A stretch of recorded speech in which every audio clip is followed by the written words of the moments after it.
Clay, how are you doing today? Oh my God. I'm amazing. I get to hang out and chat with you. This is the best. This is why we're here, right? Damn it. Too We're gonna do kind, it. too kind, too kind. How are you doing? Oh, I'm trying to beat the heat. It's a little toasty out there. Oh man, the heat beat me. I'm it's brutal. It's mean. Oh, it's bad. It's so bad. I worry about my electrical bill Hmm. every time that bill comes in for my AC unit because it doesn't stop running. And you've got the humidity. You've got the thick, viscous humidity of I've thought about trying Louisiana. about like taking the story of like the blob and then like the humidity and then Yeah. just running with that.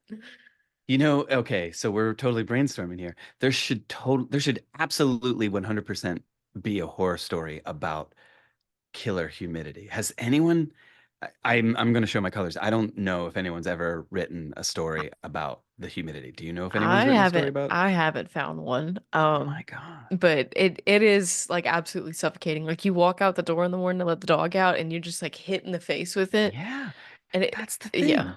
Yeah, it's like totally a palpable presence. It is a ethereal, invisible substance that just like clings.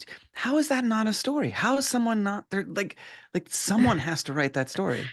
I think Did the we just come closest upon like, I think we did. I think the closest thing that I've seen like kind of capture it is, like the old Scooby-Doo cartoon where Scooby's got the knife and he like cuts the donut Mhm. out the fog, and Oh my that's what the God. humidity is like. That is exactly what the humidity is like. This is like I can't stop thinking about this now. Like I'm gonna like Please write the after story. this, Please do. I'm gonna like Google humidity story, humidity horror, I'm and all for it. it's gonna be some like Tennessee Williams kind of like the humidity was viscous today. I woke up and already the temperature was climbing high. It sounds No. good. I still like it. I'm still into it. I Oh my love God, it.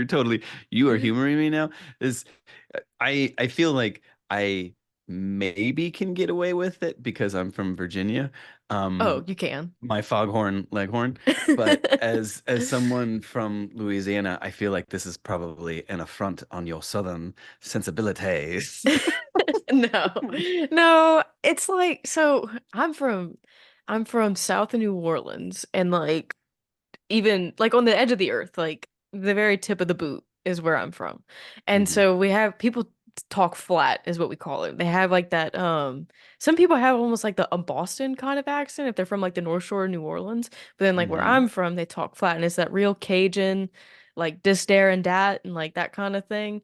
So it's Yeah. like we have so many dialects within I can't even tell you how many miles. So like that accent's probably accurate for some corner of Louisiana. Like I don't doubt it at all. I don't doubt Yeah. it. Oh yeah. It's a gumbo of dialect of Oh, absolutely. Without a doubt. Without a doubt. No, I should Oh. stop before I never get invited back ever Oh again. no. Oh no, I love it. Oh, but okay, so let's introduce yourself. Let's talk about Oh what you have yeah. coming up and what you do. So you're obviously a horror author and you've written a lot of things, some things that I've really enjoyed reading. Namely Ghost Eaters, What Kind of Mother. I still haven't read Whisper Down the Lane yet, or Eh, the remaking, but I'll get to eh, those eventually. yeah. Don't say One day. that. Yeah. I mean, sure. Why not? They're Yeah. there. They're not going anywhere. Yeah, Maybe they I'm will. I gonna mean, well, they'll be in the digital ether at least, I have hopefully. copies. I have copies. I just haven't What? made my way there yet. How But many books? What's the ratio of books oh, I've read bad. versus, yeah, It's bad. It's so bad. is I have, is if there you like see, yeah, yeah. behind me is just the Stephen King collecting that I've started. That's not the Stephen King reading that I've done. And then Uh-huh. like I show off all of my other books in the living room, and Yeah. there's two shelves that I've read all of, and then I have like two or three that if somebody asks me about, oh, I'm like, oh, I just haven't gotten to it yet. I'm gonna get there. I say, how dare you affront me with this TBR? It's so bad. That's another story is like the TBR and the humidity. It swells to She gargantuan was sizes and crushed kills by us her all. toppling tower of TBR. You have to narrate the audiobook Oh now. God. It's been decided. Oh God. Oh, so anyway, My Colonel Sanders. This is awful. I'm so sorry. I can't stop. I don't know why I'm doing I like I know that like decorum suggests I should shut up, but like for some reason I'm just milking it. I don't know. I feel like you're kind of like channeling something special right now. And I think that I'm What? lucky to be catching it on camera. I took that sponge and lifted it up into the air, and when I brought it back down, I squeezed the humidity out, and it was as succulent as a lemon on a I just can't, I can't. Oh man. Oh dear. You Uh, better start writing before you forget this. I know. It's a good thing you're recording this. This is extensively like a just a riff, like a notes brainstorm session. I'm all for it. So I'm all for here to facilitate it. anyone who listens is gonna be like, "Oh, I read that story." Like years from now, someone will stumble upon this and they'll be like, "Oh yeah, I think I read this." And they'll be like, "Oh, I guess this is where it started. Yeah, he said that. He And wrote that." I'm gonna feel so special for having been here to witness it all. Oh my God. Oh, Okay, forgive me. I wanna ask a very dumb question that I should have probably asked at the beginning, but I oh just no, want to go get ahead. it right. So Yeah, it's gonna go on record. yeah. Is it Anna or Anna? I'll answer to either, but everybody No, calls what? me Anna. Anna. And then like Okay. whenever Frozen came out, everybody started calling me Anna for a hot minute, and I just kind of got Anna. used to whatever. Okay. Yeah. Because I was gonna write you into the story, and I was like, but it's got to be right. Anna, Anna, she was sweating like a. No. Sorry, sorry. Um, a wet towel drenched in humidity. Okay.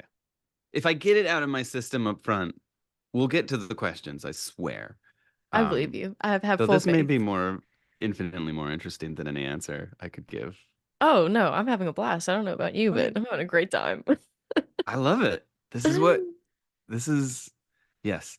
I feel like might be getting to a point where like I don't know if it's like sabotage, but it is like okay, what are like podcasts like interviews are great and they're like that's all we've got now. Like, print journalism is fading. Yeah.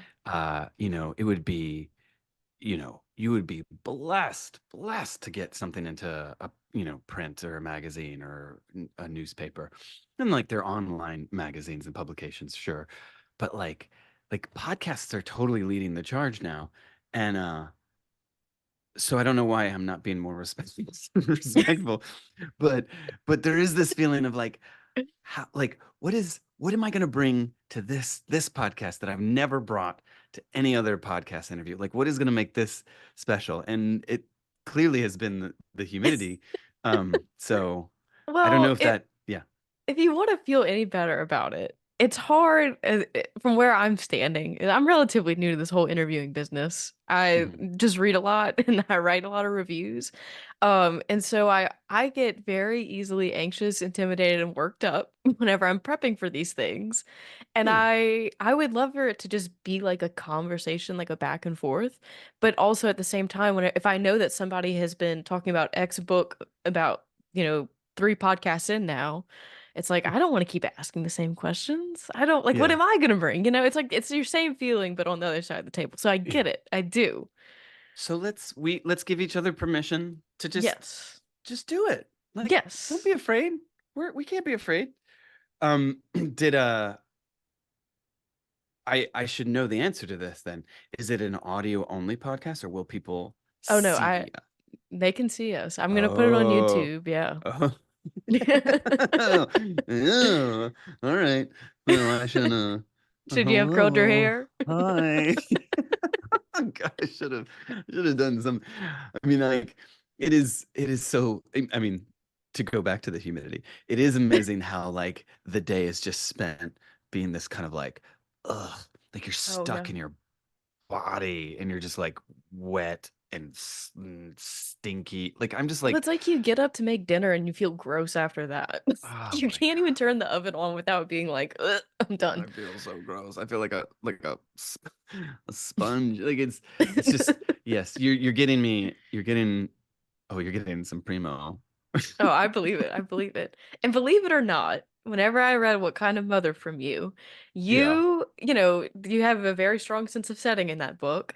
And I felt like, the whole entire life dependent on the river and the water and everything else, like that is very much something that's central here in Yeah. Louisiana. And like that whole way of life and like trawling and crabbing and shrimping and all that good stuff. So I related to it, but just in a Yeah. different geographical location, if that makes any Yeah. sense at all. Well, you've got the Gulf. Hmm. I was Chesapeake Bay, so like there's just like little strip of land, like little like maybe 200, 300 miles separating us. But that's like, I mean, God, the times I've been in Louisiana, and like I mean, like that is some serious fishing. That is like, that is What? no joke. Um, Yeah. So I just read Daniel Krause's, and it's technically George Romero as well. They yeah, have that Pay the Piper coming out in yeah, September. And it is like, I am very convinced that that book is set up like kind of where I grew up. It's like a uh-huh, little town called Montague, and it's like okay, south of where I'm from. I'm from Homa. And it is like they talk about like all of like everybody's walking around barefoot. All of the different aquatic life, like the way of life. I swear it is eerily so. And the waterways too. The waterways match up to all the bays and canals and yeah. bayous that are near that area. So I'm like, Daniel, what do you know that I don't? Like, How was it? How was it? You're like one of the first it people to was. read this book. Yeah, I really enjoyed it Yeah, because it felt like really personal that it was set there. I mean, yeah, and I'm not gonna lie, they lay it on pretty thick with the Cajun and the dialect and the Cajun, but like oddly enough, like they got so much of the Cajun French right that yeah. my great grandmother still spoke Cajun French from time to time, and so there was phrases in there that I read and I was like, holy shit, it's been forever since I like heard that or thought about that Hmm. or whatever. Um narrative wise, it was entertaining. It kind of like pacing kind of picks up and slows down. The ending Hmm. made me cry Oh because wow. of it's like kind of what it's about. Yeah. But yeah, it was good. I had a good time with it.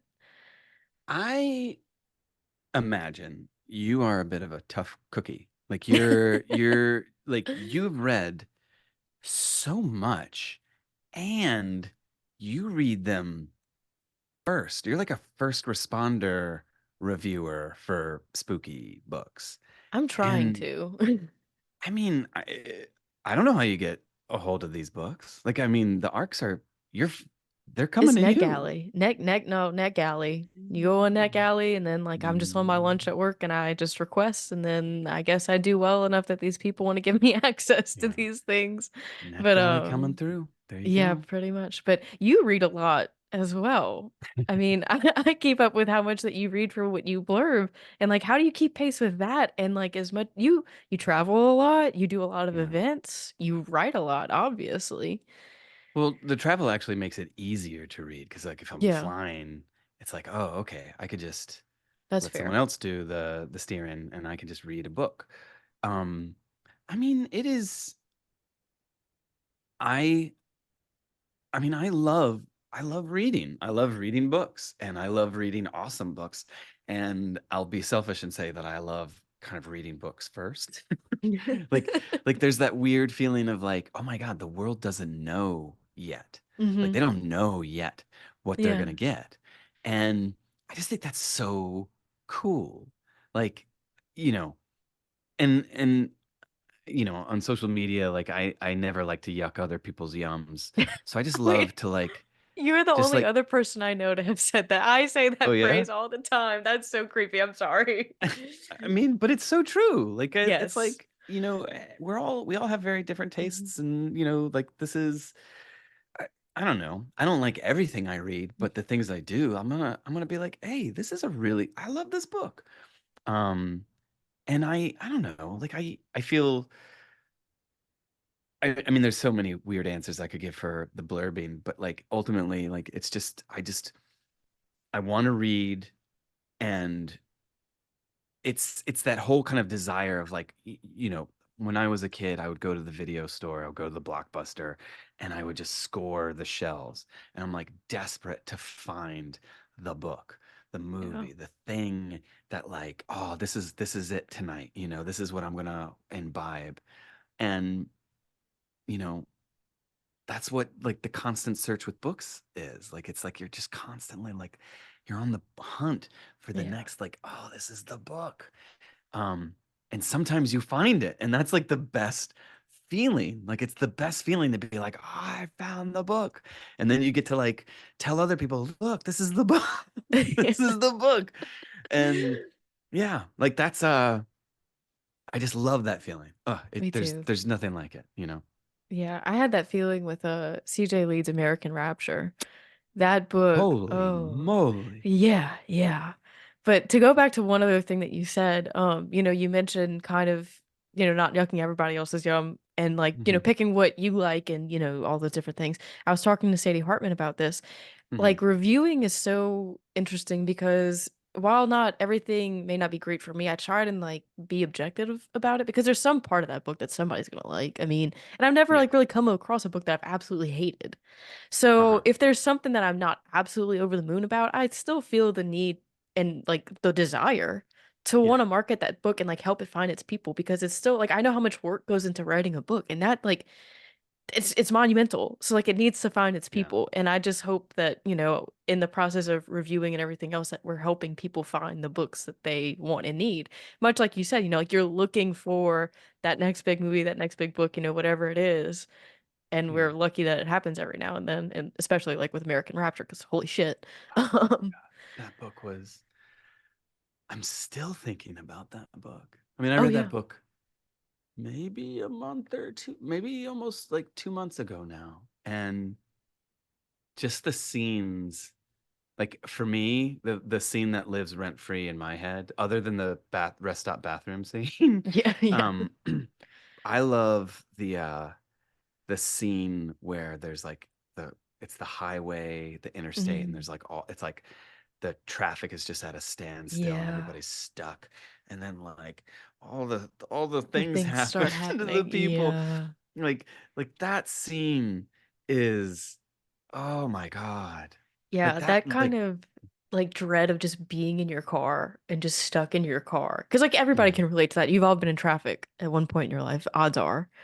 And then just oh, I can't even, I don't know how she thought of that necessarily, but how effective that was everything about the book was yeah. effective. There was no space wasted. There was no, I don't know. Yeah. It was like perfect. It was just perfect. I mean, that book could not come out at a better time or a Oh, worse time. Like what? it is like that is the book of the day. It is a defining era defining book. Um, I I'm yeah. with you 100%. And speaking of which, now we're going to talk about your books. Ooh, So you have Stay on the Line, which is it technically a novella or is it a novelette? I don't know the difference. I'm going to be so honest. I mean, I think a novelette is just like a little baby novella. It's like if if you read it and someone was like, "That's a novella," you'd be like, "Oh man, that makes me mad." But if you're like, "It's a novelette," you'd be like, "Oh yeah." Like, Okay. So it's like it's like a little bit longer than a short story, and not necessarily a novella, but it's like a little novelette. It's like a okay. little. I think you just have to like your voice has to go up just an octave. Yeah. Like it's a little novelette, a little Yeah. novelette. So Stay on the Yeah, Line, your little novelette, yeah. is coming out on July 30th from Shortwave.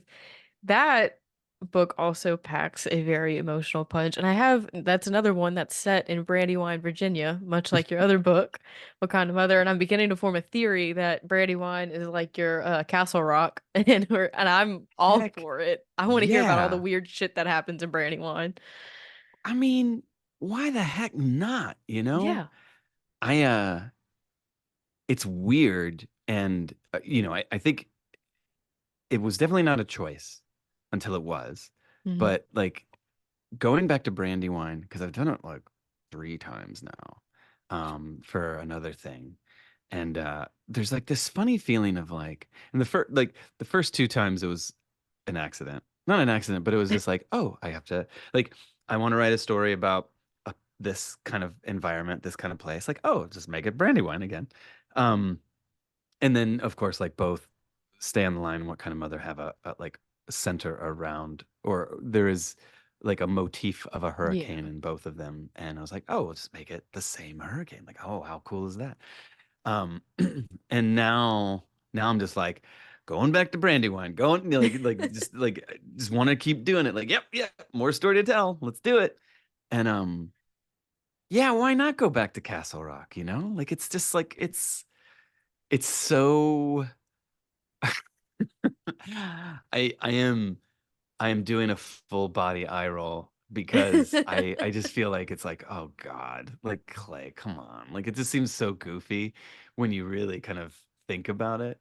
Uh, but I'm totally doing it. There's no other like this is my fabricated extended universe that all takes place in a small southern town. I love it. I'm all for it. I don't see any issues with it. And I think it's one of those things that like the lore of it will keep building. Because like your Yeah. stories are some of the ones that are they hold value on an entertainment level.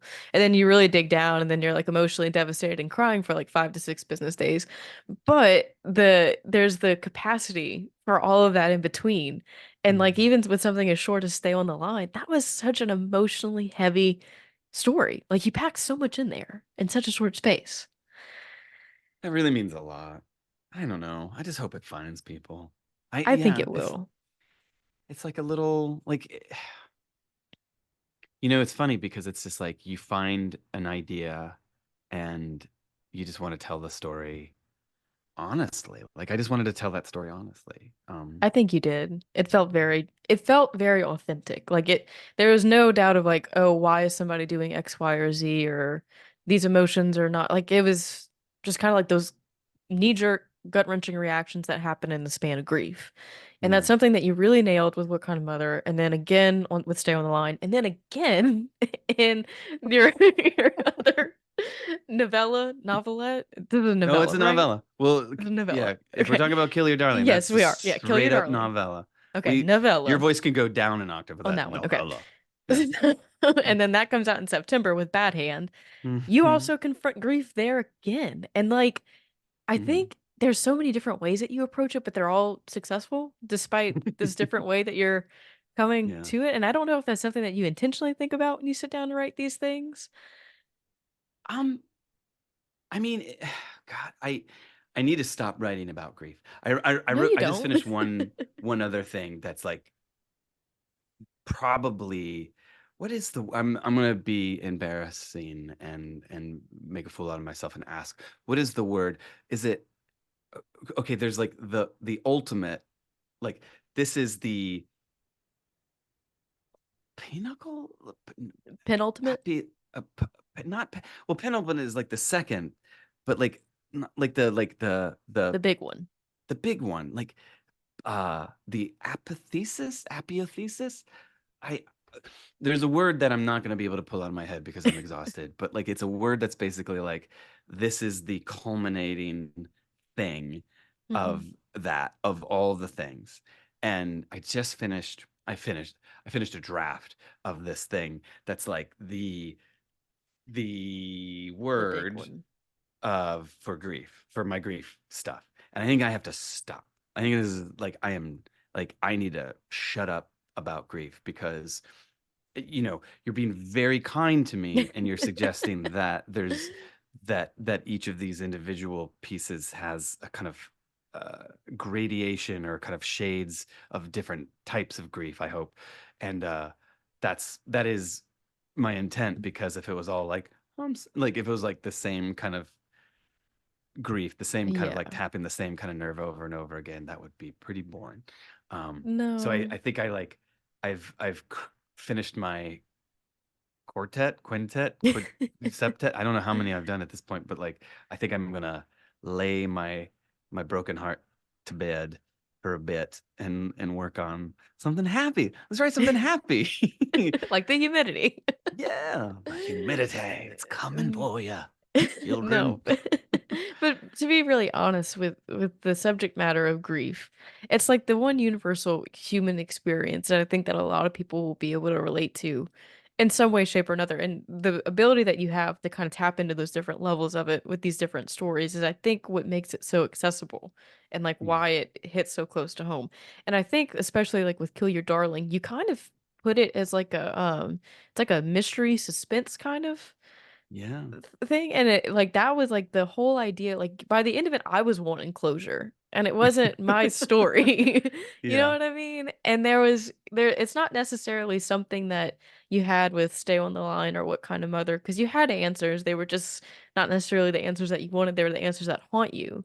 But Yeah. then like you talk about what you don't know, the haunting of that was Yeah. Stay on the Line. And I thought that was really smart. Like it just, you've covered, like, you go through the stages of grief, and like there's anger, denial, acceptance, and then there's all these things that you've managed to write about across a novel, novelette, and Yeah. a novella.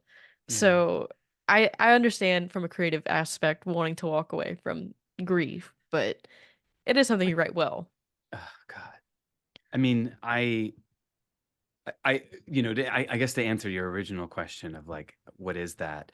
Like the character, the characters themselves. I can't remember the name of the narrator and Stay on the Line, but the woman who's Oh, basically like Jenny. talking to Jenny. Yes. Um, and then the man, the guy in Kill Your Darling. Glenn. What's Glenn? I That's just right. wrote these down before. That's the only That's reason amazing. that I know this. You're doing better than I am. Oh my God. Um, I mean, like they're coming at it from such different places, Yeah. uh, that like I think one can write about grief with a capital G, Hmm. and the inflections of grief or the variations of that feeling can be so different depending on the character. So I think for me, the real challenge was just to let it be about that specific character. Like that, Hmm.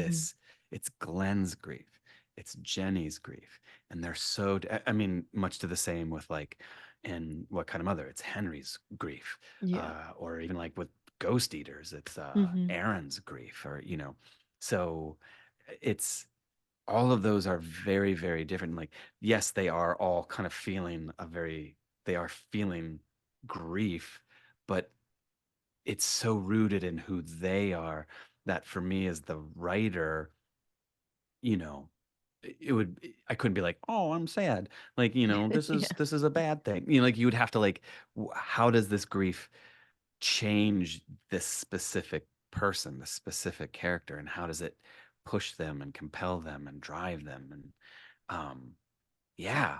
So, which is to say, yeah, totally. Like I could probably write about grief till the cows come home, or the crabs come home, and that would be fine because as long as I'm being true to that character, to Yeah. that specific person, then it would feel fresh. Um, but yeah, it's so funny because I feel like I've been noticing, like people are like, yeah, grief horror is the thing now, and I'm like, damn, I guess it is. I guess grief is the thing. Yeah, I mean, we're living in a time where there's lots to grieve about, unfortunately. Mm. So What's your favorite grief horror? crap. Now you're gonna put me on the spot, and Mm. I'm not gonna be able to come up with something. I will be very honest with you. Whenever I picked up Ghost Eaters, I was really surprised at how hard that novel hit me. Really? Mostly because I had an idea of not what I thought it was gonna be, but like I had my own perceptions of like addiction and like life experiences with addiction and like people around me who suffered, like that whole thing of like what you think you Yeah. know. And then like your stance on it, and that you've kind of written with Aaron, and like the whole kind of descent that it falls into by the end of that novel, like really, I don't know. That one really kind of got to me. I don't know Wow. it's hard to say what it was about it that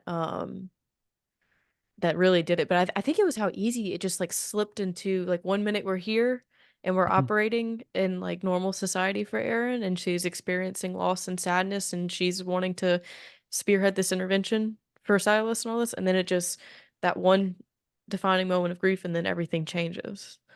Yeah. Um, I don't know. Yeah. That one did hit really, really close to home whenever I read it. Thank you. Thank you for sharing that. That means a lot to me because God, that book, it's what we're talking about. These books, they're Yeah. here and then maybe they fade, so just to know that it's still there. Um, No, I think that one lives like talk about living rent free in your mind. That's one that like I think about often. Like anytime I pass a house that's like under construction and they've yeah. got the clear plastic in the wind, I'm like, oh, there it is again. Clear plastic tarps, man. They are the scariest. I am like obsessed with clear plastic tarps. Did you see I Long can. Legs? Oh, Clay. Have Did I you seen see it? long legs? Yes. So Um, when she goes into the house and there's all that clear plastic yeah, tarp, just like I'm yeah, like, this is the scariest thing known to man. Like I I just know. like the sheets, they just like crinkle and they're just like oh my God. There's I like a know, and fan that's and she's blowing. got the one dingy flashlight on her gun that she's Mm, like parting the Visqueen with, and it's all murky, and then you just see the yeah, silhouette of him like mm, yeah, yeah. clear plastic tarps. Cheapest, most effective way to freak me out. I can believe it. I can believe it, and like the whole like the metaphor of like a lot of what happens at the end of Ghost Eaters happening in a house that's like quote unquote in repair. Yeah, Oh, that like blew me away. I'm like, oh my God, the metaphor on that. The metaphor of like being in repair and like what you think is going on versus what is actually happening and where you're lost in that middle like like that the idea of like that liminal space of yeah. like between being in repair and like being whole and complete or finished like that. Oh, that got me. So what I'm hearing, the note behind the note is that I have to top Ghost Eaters. Like that's the bar. I don't know. What kind of mother was really good too, but that was mostly because I was like, "What in the hell?" Like that book, like just took me like I was asking so many questions. Then when I sat with it, I was like, "He really did that. He managed to do that." And I think the thing with what kind of mother that I got the most from is like, yes, obviously it's about grief and parting, but you write a lot about like vulnerability when you create, Hmm. like whether it's through parenthood and you have like a living being outside of yourself, or like what you put on the page. And that is something that interests me as well to no end. Yeah. Because I mean, Tell like me.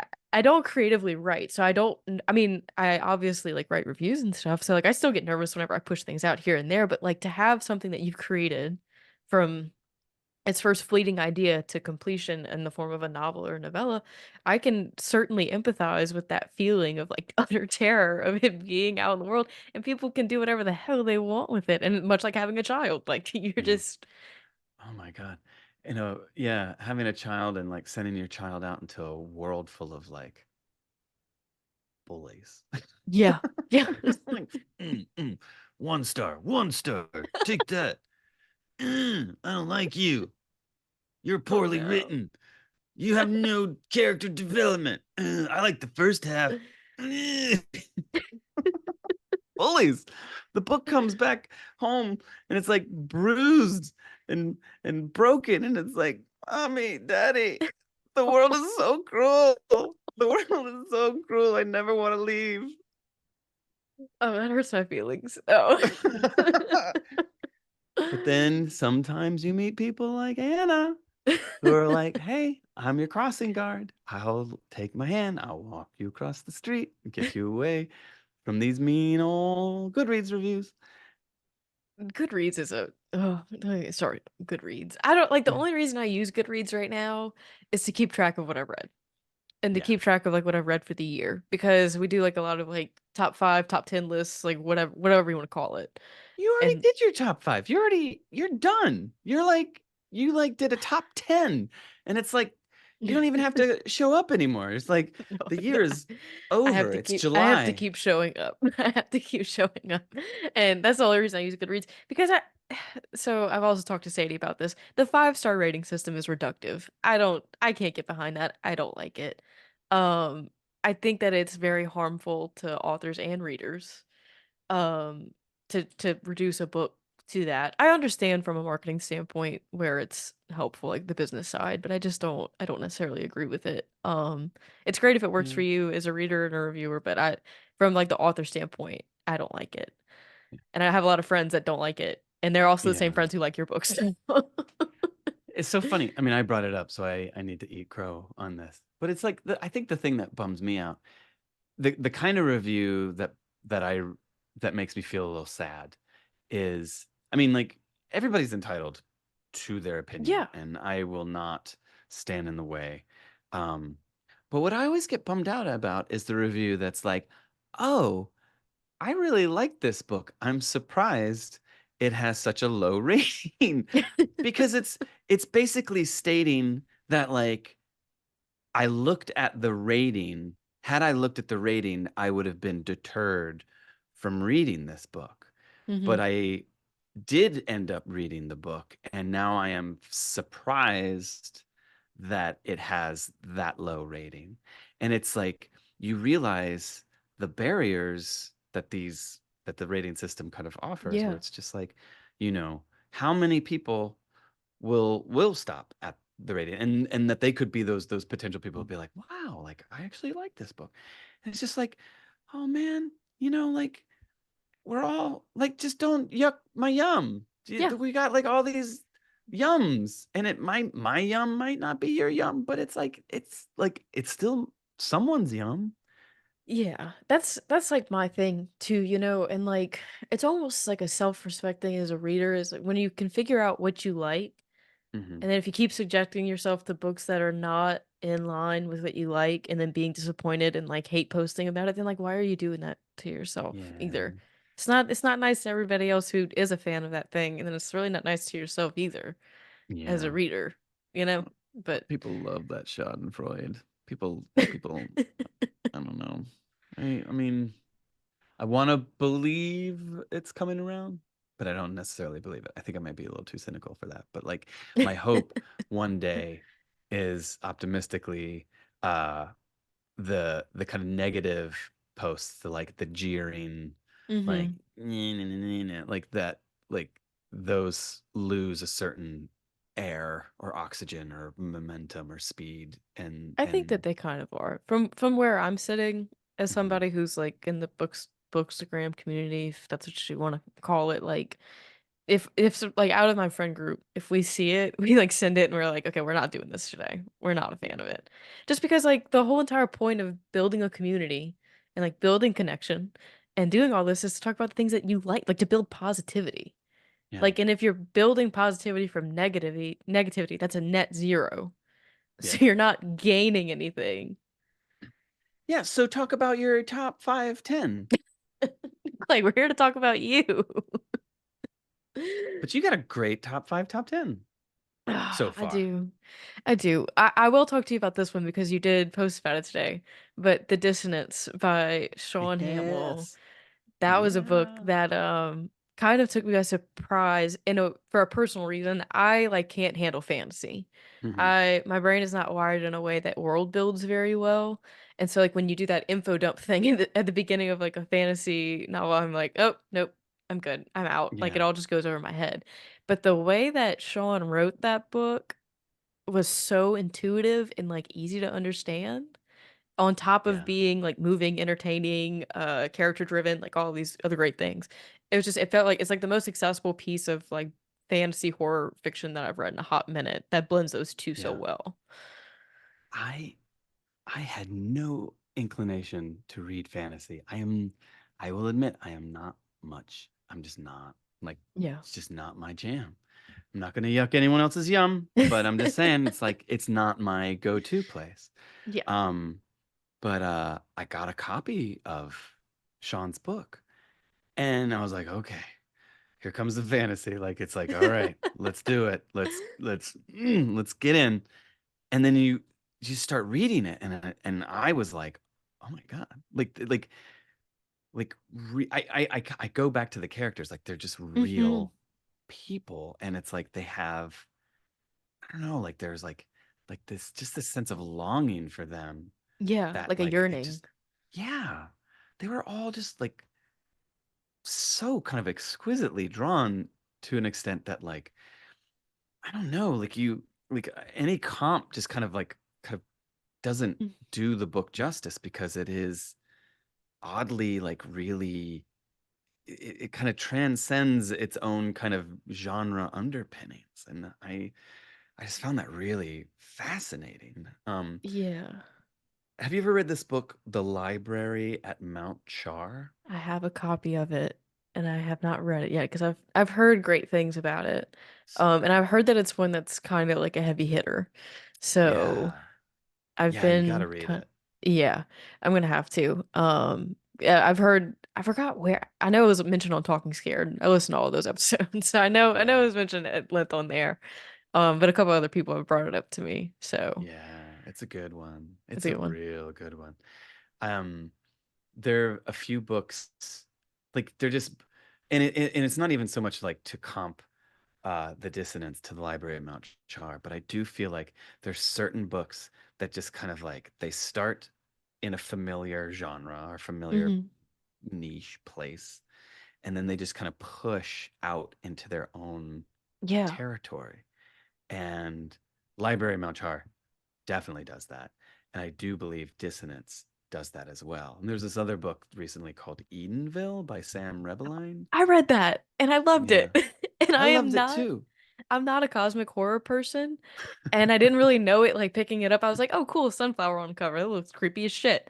And Yeah. then I again, anything that like flirts with fantasy, so kind of that cosmic horror tends to like I just check out. Yeah. But that one worked really well for me.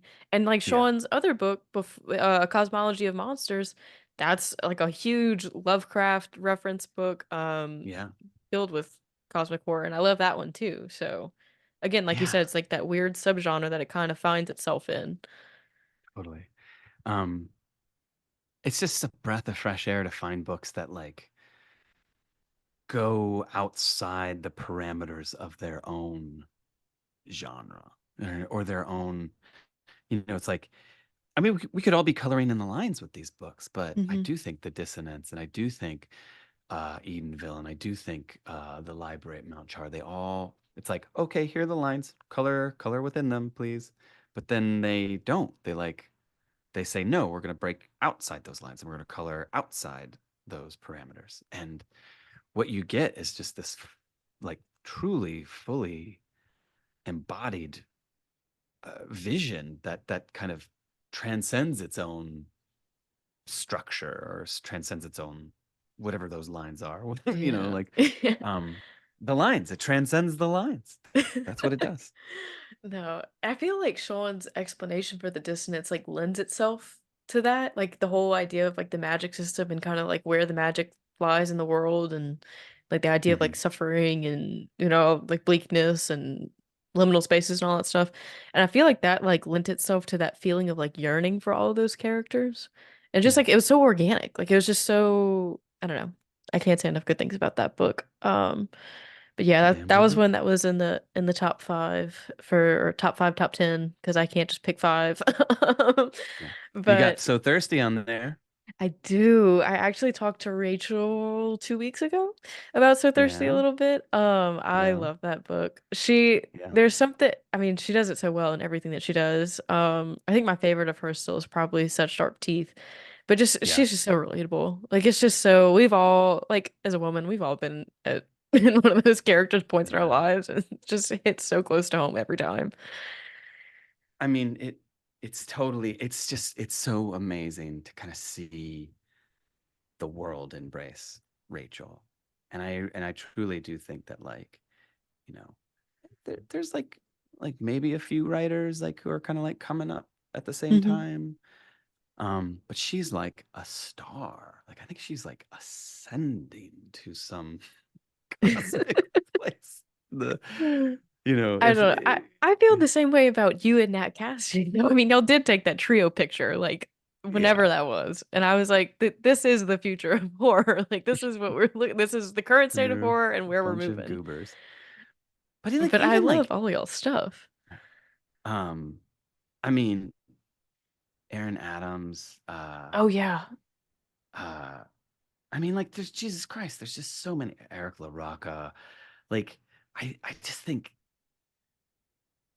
it's a good time for, you know, I agree. horror authors, like, like, but that are like doing different things and kind of making, like, I don't know, like it just feels like it's a good time. Oh, it But feels like it. I think, yeah, but Rachel's kind of up there. Like she's like, I don't know, like she's some weird kind of superhero who's like, like she's like achieved almost like nearly achieved her full kind of form as what, like Phoenix Rising, like follow me. Like she's up there and we're all like, No, I Rachel, know what you mean. wait. I know what Hold you mean. I'm not gonna on. lie. When I talked to her, I was nervous as shit. Like I don't even remember Yeah. like what we talked about. Like I have to go back and edit our video, and I Yeah. don't remember it. I was so nervous to talk to her. I admire her so much, and I was just a mess going into that interview. Because her works mean so much to me. But Yeah. like you said, the Phoenix Rising. Rachel, how could you do that to Anna? That's awful. Don't cut this out of this video. If she's watching right now, Rachel, it's all your fault. You did this to her. Not true. And Not true at all. I did this to myself. how could you, Rachel? Why did you do that? Oh man. Okay. So I do have a couple more questions that I want to Yeah. ask you while I do have you. So let's see. We kind of hit on what I want to talk about with Stay on the Line, and then the line that you straddle with Kill Your Darling, and I've kind of mentioned it already, the setup of it being kind of like an investigative mystery for Glenn Hmm. in tandem more so with the grief. I don't know that I've read any kind of like a it's not police procedural by any means, but still that investigative undertone with that much emotional power behind it in a while. And I don't know, Yeah. like, was it always gonna, did you ever have the intent of making it maybe more like we're gonna solve this case, or was it always going to be the way that it is? Yeah. I mean, yeah, it had to be. Um, it's I'm only thinking of cinematic uh references, which is unfortunate when you're talking about a book. I always feel like that's a Eh, cop out. But I feel like this is like very influenced by films like Memento, mm, um, and even films like Adaptation, Charlie Kaufman and Spike Jonze's Adaptation, where uh we're denied closure. And what does that do to somebody who's like desperate for answers, desperate for the truth? And I think that like there's a kind of curdling effect to that, like that, like, yeah. you know and denial, and like that like, Hmm. it is easier sometimes to seek the truth and not actually receive the truth. Yeah. And I love the idea of this being kind of a procedural, and I love the idea of it having kind of this like mystery at its core. Because like I will admit to being a kind of rubbernecker when it comes to true crime, and like I don't indulge full Yeah. force, because whenever I do, I feel awful afterwards. Hmm. Like I feel like, Yeah. oh, these are real people, and I have just like partaken in this experience that feels exploitative. Yeah, it almost feels like voyeurism in a way. Like, Yeah. yeah. And and to an extent, this book, Kill Your Darling, kind of focuses on that, kind of Hmm. accosting that kind of Yeah. that voyeurism.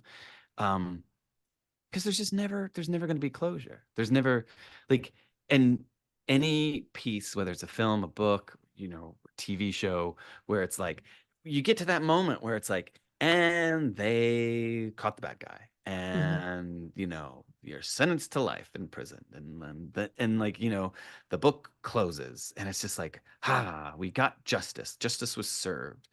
I just feel like that's such a empty calorie these Yeah. days. Hmm. Maybe it's a little cynicism, maybe it's a little nihilism, but I just feel like it's harder to buy that nowadays. Yeah, yeah. Well, it's just been so it's been done so many times Yeah. from that standpoint. And I actually was talking to Joshua Chaplinsky, who wrote Yeah. Letters to the Purple Satin Killer Oh my yesterday. God. That's a And yeah. ugh. And that's like we talked a lot about like, the ethics of like true crime and like his stance to like not give the serial killer a voice in that book and it's everybody around him and like the implications of that. And so oddly enough, I feel like those two your no, not novella Novella.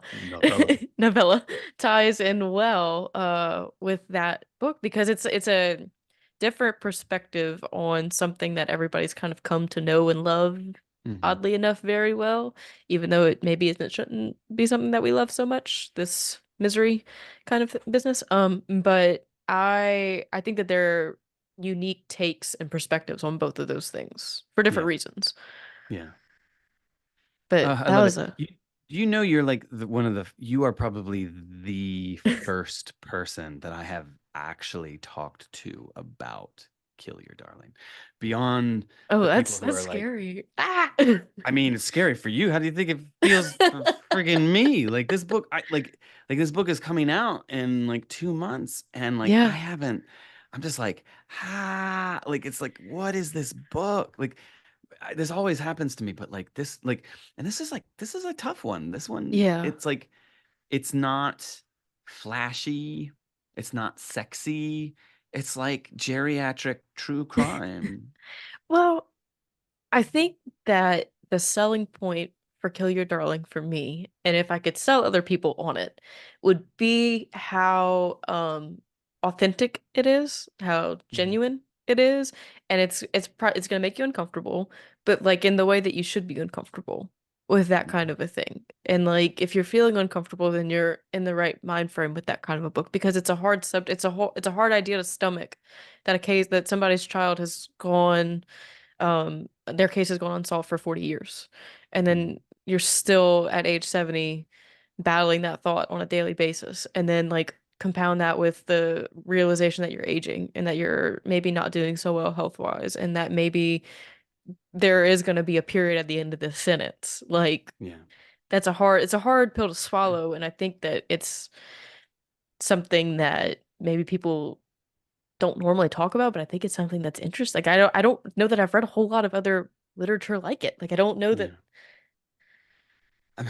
You know, your lips to two other people's ears, because like I just feel like it's such a tough one to get out there, and like my expectations of it are very uh I'm trying to manage them, because like of course I want everybody to read it. I want so many people to read it, but like it is it is just it's an odd duck. Like it's just like it is a book that like, well, what is it? And I, you know, the sincerity behind it, the kind of earnestness behind it, I want to, like, if it it's the characters. It's like it's that, like, this is who this story is about, and like I yeah. don't know, like I wanna I just want it to find its people, and I don't know, I just don't know how to find those people. But Yeah. we're gonna try.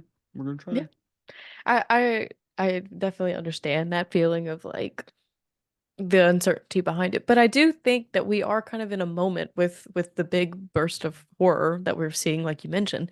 I think that we're moving in like a very personalized direction of horror. Like take Hmm. Longlegs, for example. How many Hmm. serial killer movies have we seen, come and go? But this is the first, and I actually like I'm trying to write something about this. This is the first time that we get like a really up close, nitty gritty personal story, I feel like involving Lee and then Hmm. somewhat to the extent to Longlegs, like that there's a shift in that. Like it's a more emotional, darker undertone. Yeah. That's the darkness doesn't thrive because of the deeds and the investigation. It thrives within the people that are there. Yeah. And so I think I hope that it's something that I've enjoyed a lot with horror. And like I saw it with Letters to the Purple Satin Killer and I saw it with Kill Your Darling. And I think that it's something that's going to do well. I think it's going to catch.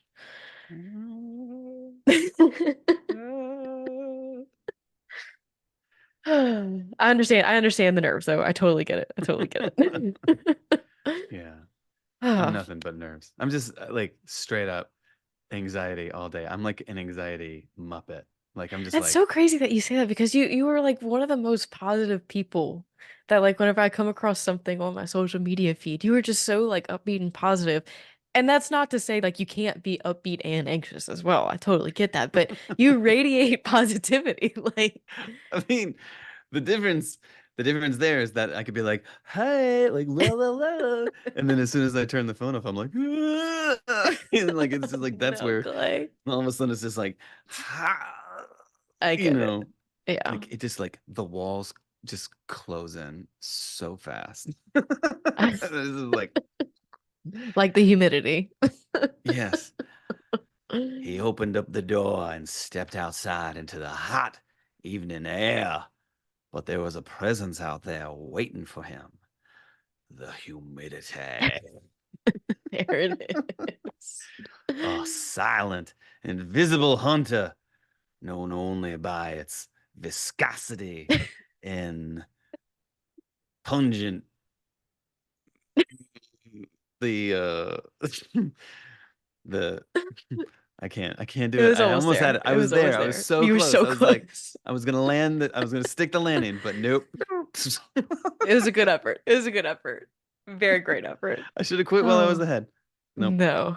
Okay, Nope. Clay. Well, I've got like two more questions for you, and then we can Yeah. wrap this up. I mostly wanted to ask, I think that I am very grateful as a reader that in between your big novels, you have given us a novella and a novelette, and how that kind of came to be, like to where you have one with Shortwave and one with Bad Hand. Like, did you have these stories kind of sitting around that you were looking for homes for, or like kind of how did that happen?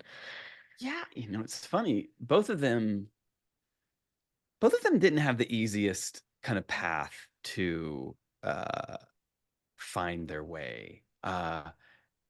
Kill Your Darling was for a hot second going to be the book that I wrote after the remaking.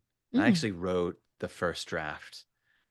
I mean, that had to be like what, 2020, 2019. I wrote it a long time ago, yeah. and it was kind of teed up to be the next book, and then kind of circumstances, kind of folks changed their mind, and then I wrote Whisper Down the Lane instead. Yeah. So I just kind of had this thing kind of like hanging out, and uh Doug over at Bad Hand was like very kind. Like we had been starting to have a conversation like years ago, like a year or Hmm. so ago, like a couple of years ago. And he was always just like, the door is open, the door is open. And I did some other work for them. I've had a couple things like short stories with Yeah. them. And then like we started kind of talking a little bit more about it. And I was like, do you want to read this? And I sent it to him, and it was like, we're doing it. Hmm. And I was like, for real? Like this is kind of silly of me, but I was like, oh, this will just be like a writing sample. I was just, like, there was a part of me that just didn't assume, like, was not assuming that he would want to publish this, but Yeah. that it would be like a conversation starter to like talk about like ideas for other things. But here's my style. Here's the thing I Hmm. want to, like, these are the stories I like to explore. But he was like, nope, this is the thing. And I was like, wow. And that's never happened before. Yeah. Usually the longer things kind of sit around, the more they like suddenly, it's like their shelf life, like they start to degrade in this way. Um, but Doug really believed in it, and I believe in Doug, and like that's all it took. That's awesome. Yeah, yeah, thank God. Uh, and Stay on the Line, that's a weirder story, but only in the sense that like it was like, oh, it was gonna be like, it started off as a thing. I'm talking in very vague terms here. It was gonna be this thing, and then it was gonna be over here and this thing. But then that thing stopped being a thing, and it was just kind of like, oh, I have this story. And Alan over at Shortwave, we had been doing the chat books. Yeah. Yeah. Yeah. Um, I have those. and I haven't gotten around to them yet, but I ordered them whenever There's no I saw rush. that. There's no rush. There's no rush. There's like, there's totally no rush. Um, the We had done the first two, Yeah. and I had to write a like the way we'd done it was like the first one, which is called Mama Bird. That was like a Mhm. pre-existing story, had been published elsewhere, but it was like, oh, let's kind of like dip a toe in, get a story out there, kind of short and sweet. And then the next one, which was called Baby Carrots, was a Mhm. story that just I could never find. Nobody ever wanted to publish Baby Carrots. It was just like just for whatever reason, like it's a shitty story. Like nobody, like it was just like it just never Not found from a home. what But I've heard. Alan took it. Alan took it. And then, but the promise was that the third chapbook in this trilogy had to be an original. Like it had to be a Mhm. thing that like had never been done or like gone out. Like it had to be like this was the beginning of it. Yeah. And I sent him like I think I sent him four different stories. I was like, maybe it could be this, maybe it could be this, maybe it could be this. And one of them was Stay on the Line. And Alan was really thoughtful and kind of frank about it. And he was like, look, this is my favorite of the things that you have sent me, but it feels like it needs to be its own thing and not be a part of Part of it. Yeah. this series, this trilogy thing that we were doing.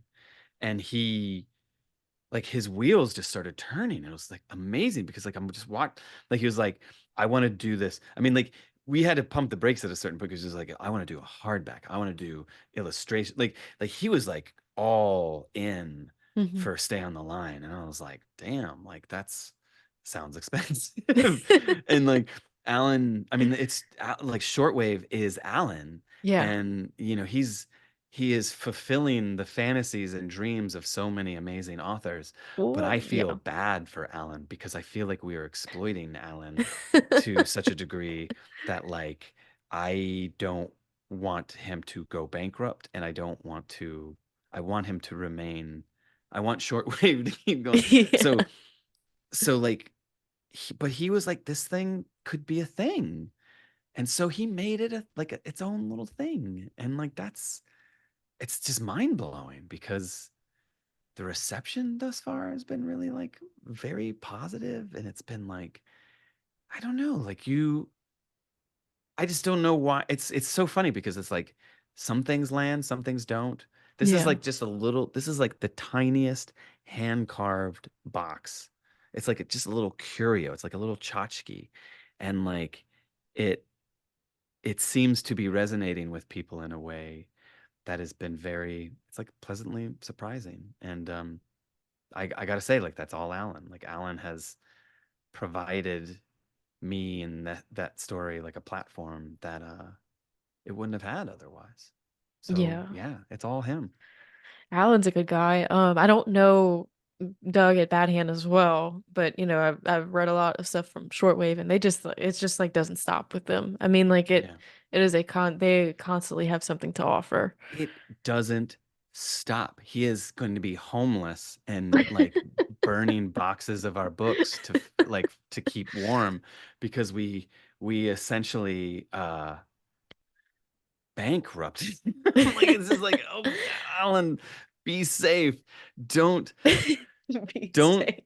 don't like lose your home for our sake. Um but yeah, I mean like I like Bad Hand and Shortwave are there's no comparing them. But what I will say, it is amazing. And that's just the tip. Like Hmm. there's Clash Books, there's Yeah. Tenebris, Hmm. there's I mean there are just so many independent you I know, know. publishers that are just like just putting out banger after banger and it's like these are the coolest books ever. I know. And like I feel like I can't like I don't know enough. Like I'm trying to like keep up with everybody, but like I read Mouth from Yeah. yeah, and I love that one. And then Purple Satin Killer came from Clash. Yeah. But again, like it's just like I'm only catching these because of the books that they're like I didn't know about them before the book. Like I catch a book that I'm interested in Yeah. and I'm like, "Oh, there's another one. Like I'm trying to keep up and support these press because like I love the work that they're doing, you know, and like Yeah. especially with Shortwave, I mean the Killer VHS series has been nothing but so much fun. And then Yeah. like what y'all have done with the chapbooks between you and Nat Cassidy, I love that so much. It's like Yeah. quick digestible horror that kind of holds you over until Little y'all's Bon next Mots. yeah, your next big novel Yeah. release. So, I Yeah. mean, like you said, I hope for Alan's sake that he's not burning himself out too much, but I get really, I get worried about Alan. I want Alan to be I can okay. tell. I Um, can tell. um, Oh. because if anything happens to Alan, I'm going to feel partially responsible. Where all of his authors that he's published are going to have some skin in this game, and like it'll be our fault that we did this to him. But I, having published a decent amount of stuff with Alan, I'm going to be like, I think I have like a larger piece of that pie, and I will take that regret. Oh no, I think Shortwave's in good hands. I mean, I don't think he's gonna let it. I mean, that man works hard. He works so hard. So hard. He works so hard. Oh, He's all working right. right now. Yeah. Oh, I can believe it. I'll probably check Twitter and it's gonna be something that he just finished taking care of. Oh man. Okay. But now to wrap things up. I've kept you way too long as it is. It's totally fine. I'm in for the long haul. You tell me when you're done. well, my last big thing that I want to talk to you about, but I don't know how much you're allowed to say at this point, is your Uh-huh. upcoming release of Wake Up and Open Your Eyes with Quirk. That book, it has had so much buzz. Everybody that I've talked to has been incredibly excited about it. Yeah. Yeah. Oh, what? Yeah. What? Okay. Yes. Um, Um, are we allowed to curse on this? oh yeah, absolutely. Let Okay. it rip. I am so fucked. I am so fucked with that book. I'm at the point now where I'm like, oh fuck. I'm fucked. I am like it's actually dawning on me what I've done, and I'm like, oh shit. Like this I'm putting this book out there into the world, and that I'm like I am fucking myself. I'm fucking myself over. I am so fucked. I am terrified. And I don't know, like it's done. It's like the train, it's not even just leaving the train has left the station. It is at the printers. And I'm just like, oh fuck. Like this is like I'm like genuinely like there's a moment when every like right before every book comes out for me Mhm. where I lose my understanding of what or I that's actually this is I'm going back even further. There's a point I actually don't have an understanding of my own material. This goes to show like how good of a writer I am. Like I don't know what my book is about until I start talking to other people about it, and like they kind of inform me on what it is. But there's another point where I lose all sight and understanding and the and it's like, oh my God, what have I done? What have I done? What have I done? But specifically for Wake Up and Open Your Eyes, I'm like, I'm now realizing the extent and scope of what I've done. And I'm genuinely uh mortified. Like I'm like, oh fuck. Like, oh shit. And it's like, oh man. And like there's just like no recourse. Like it's done.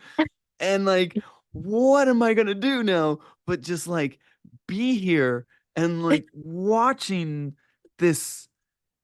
It's like I know there's an iceberg out there, and that iceberg is my book.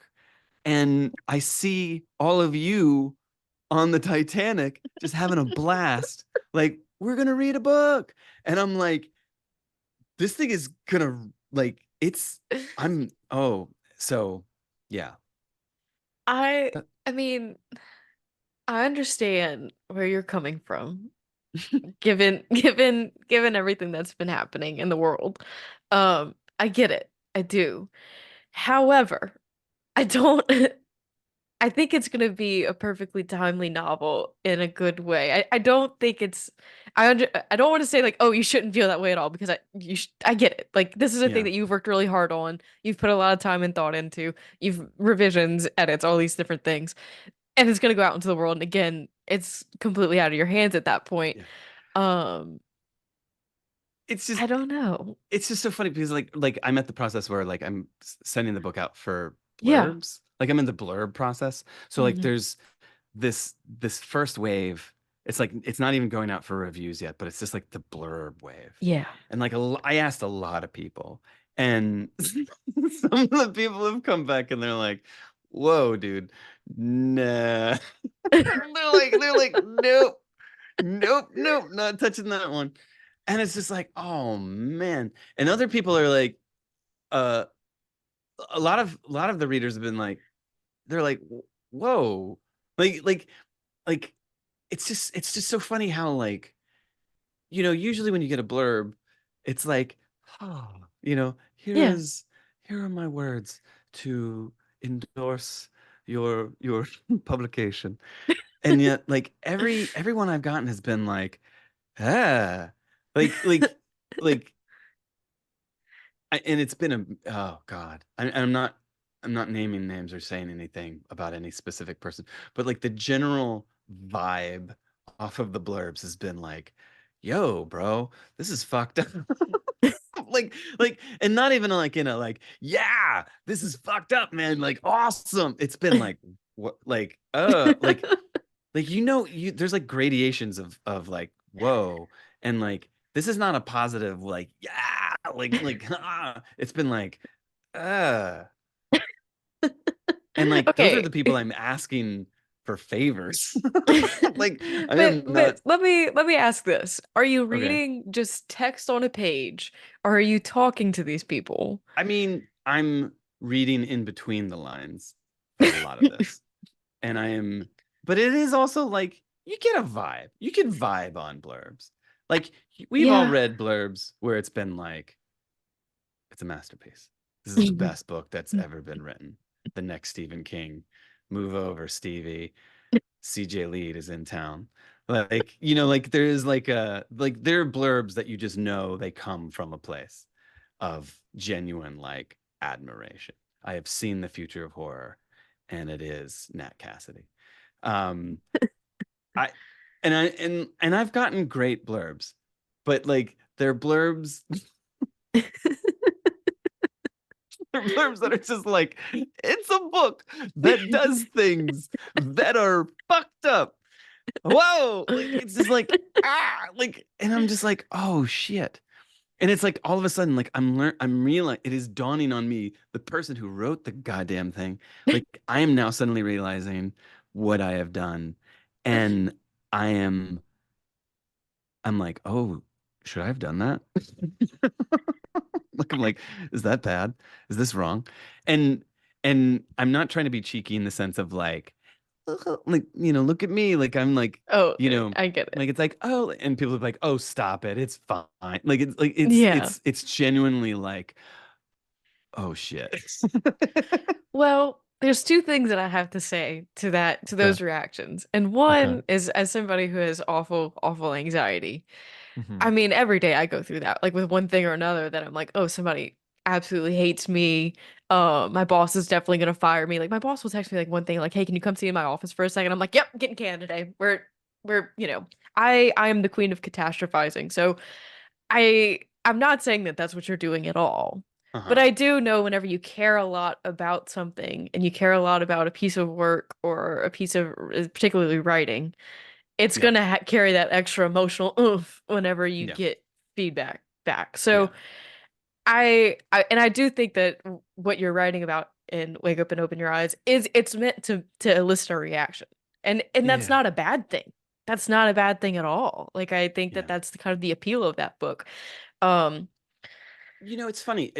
I agree. I hope. I want to believe you're right. Um, I it's I mean, in a weird way, I almost feel like it's the cousin to American Rapture.